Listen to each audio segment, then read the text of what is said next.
Good morning, ma'am. Good morning, sir. I'm Sosep Domingo, 45 years old from Philippines with 3 kids, ages 25, 23, and 19. I am a college graduate with the degree of Bachelor of Science in Nursing. I finished also my caregiver course in Singapore. I have 10 years experience working abroad as caregiver and domestic helper.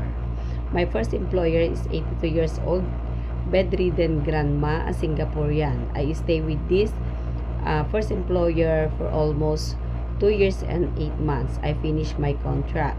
My duties to the grandma is to help her daily activity like giving medicines, assisting the grandma with her daily routine. I also do cooking, washing, and cleaning the house. I also do marketing as well. After my contract to my first employer, I transferred to the Australian family. There are 3 in the family. My mom and my sir and the 5 years old boy. My duties to them is to taking good care of their son, bringing in the school every day, fetching every day, bringing outside for his extracurricular activities. I also do tutoring and cleaning the house,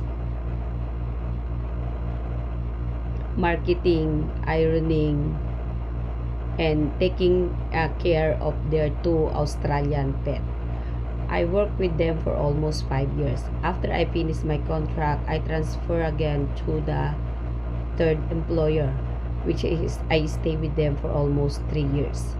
My third employer is a Chinese couple. The grandma is 52 and the grandma is 63 that time when I work with them. My duty to them is to taking good care of them. They are 2 elder couple. So I also do cooking, laundry, marketing, as bringing them outside, helping them to their daily medicines and activities.